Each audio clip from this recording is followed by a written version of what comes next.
Hii ni Jambo TV. Asubuhi nyingine tulivu kabisa, asubuhi ya Jumatatu ya Juni 9 mwaka 2025. Kumekucha salama kabisa na tuko hapa kwa ajili ya kupitisha kwenye update mbalimbali ambazo tuko nazo. Leo tuko na tafakuri ambayo inahusisha misingi ya siasa na mwaka wenyewe ambao tulionao.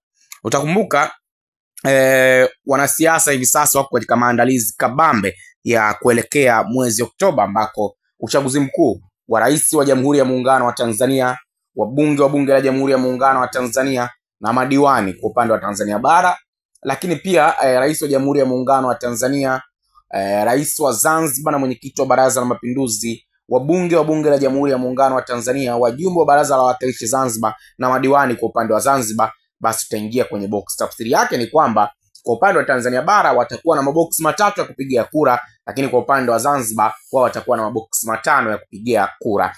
Nini hoja yangu hapa? Bado vyama vikubwa vimekuwa vikiendelea na kampeni zake mbalimbali, kwa maana ya kampeni operation mbalimbali inayoendesha Chama cha Mapinduzi CCM na operation yao ambao wamezindua hivi karibuni ya tunatiki Oktoba ama Oktoba tunatiki, imekuwa ikiendelea. Ziara mbalimbali ambazo zinaendelea kufanya. Makamu mwenyekiti Tanzania bara Comrade Stephen Masato Wasira leo anaanza ziara ya kikazi katika mkoa wa Ruvuma, then ataenda Geita pamoja na Mwanza. Lakini Amos Makala, katibu mwenezi itikadi uenezi na mafunzo wa CCM taifa, naye pia anaendelea na ziara yake katika mikoa ya kanda ya kaskazini. Alianzia maeneo ya Manyara, amekuja Arusha, tunaambiwa pia atafika katika mkoa wa Kilimanjaro. Kwa hiyo yuko katika ukanda huo. Chama cha Demokrasia na Maendeleo Chadema, ambacho ndio chama kikuu cha upinzani hapa nchini, kinaendelea pia na operesheni zake kupitia kwa makamu mwenyekiti wa Chadema Tanzania bara, ambaye pia ni kaimu mwenyekiti wa Chadema taifa Mwalimu John Wegesa Heche, pamoja na kaimu katibu mkuu wa chama hicho John Mnyika. Wanaongoza makundi mawili ama misafara miwili, ambapo leo hii wanaingia katika mkoa wa Singida baada ya kumaliza mkoa wa Morogoro na Dodoma, mikoa ambayo inaunda kanda ya kati. Chama cha Ukombozi wa Umma ni chama cha muda mrefu, kina miaka 13 hivi sasa.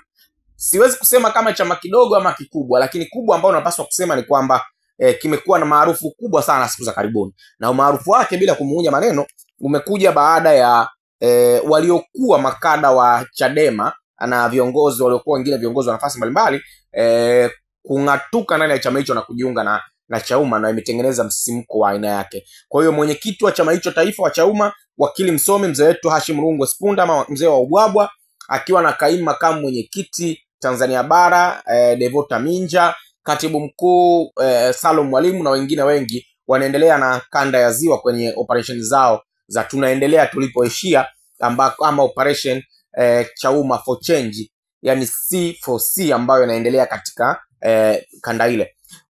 Chama cha ACT Wazalendo kimekuwa kiendelea kusajili wanachama kila uchwao, kwa maana ya wale wapi ambao wanatoka upande mmoja kwenda upande mwingine, na leo wanasema wana jambo lao kubwa ambao wanakwenda kulifanya. Sasa hoja yangu sio hiyo, lakini kumbuka ACT wanaendelea pia na operation Linda Demokrasia. Hoja yangu sio hiyo.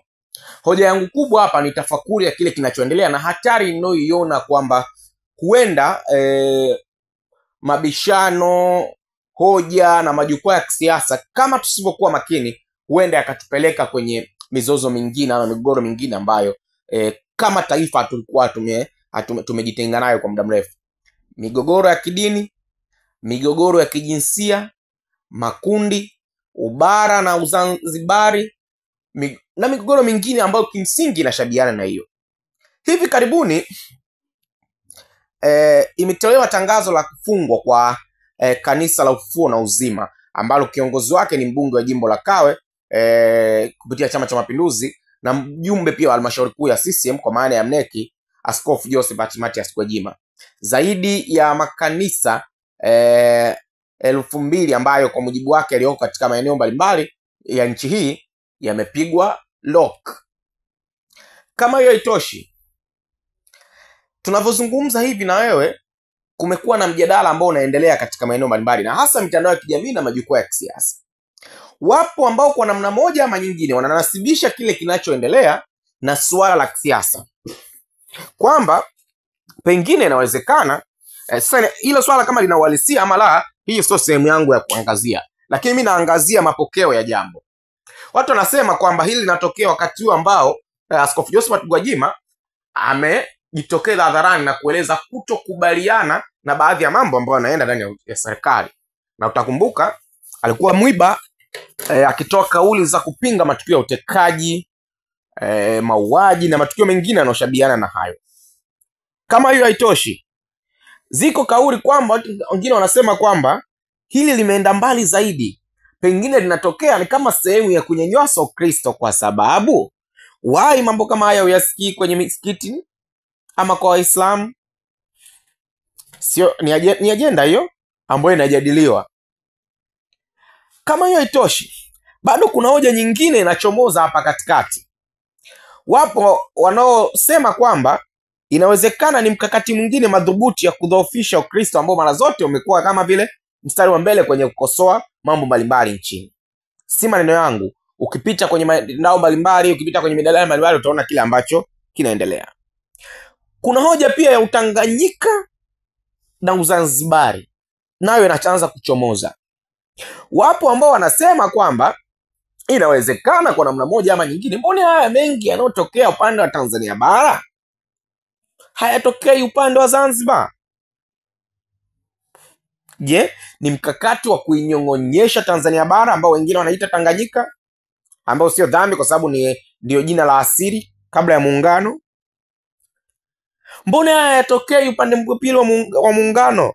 Si maneno yangu, nazungumzia kile kinachoendelea kwenye mijadala mbalimbali.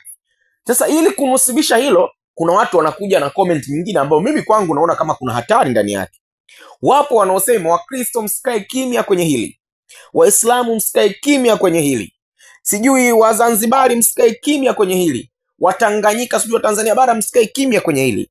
Guys, kama taifa tumefika hiyo stage, ni swala la kutafakari kwa kina. Hivi karibuni pia nimekuambia kwamba kuna ishu ya kijinsia naiona. Ukifuatilia majukwaa ya Chadema, Chauma, hata CCM pia wametia neno.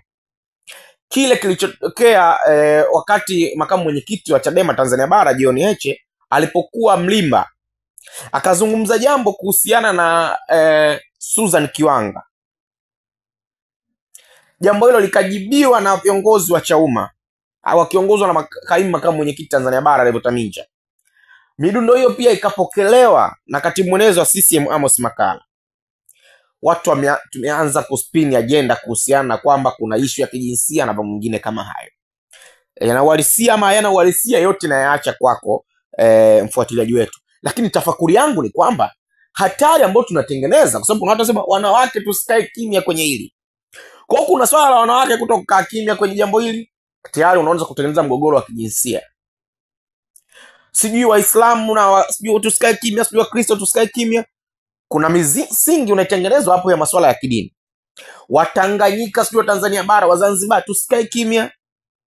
Nafikiri mnaweza kuona dhambi za aina hii. Mwalimu Nyerere alishawahi kusema dhambi za ubaguzi tukianza kuzipalilia, tukazimwagilia maji, zikakua, zikastawi, ni mbaya sana kwa mustakabali wa taifa letu. Tunatokaje kwenye ile eneo? Kila mmoja kwa nafasi yake anapaswa kuchukua hatua. Viongozi wa serikali wanapaswa kutafakari kwa njia ya tatu. Je, haya yanachomoza sababu hasa ni nini? Kwa nini tumefika hapa? Tunatokaje hapo? Viongozi wa vyama vya siasa nao wanapaswa kutafakari sababu hasa ni nini? Kwa nini tumefika hapa? Tunatokaje hapa? Viongozi wetu wa kiroho na kiimani na kidini kwa ujumla wanapaswa kutafakari kwa nini tuko hapa? Tunatokaje hapa? Viongozi wetu wa mashirika ya kutoka ya taasisi binafsi na zisizokuwa za kiserikali kwa ujumla wake wanapaswa kutafakari.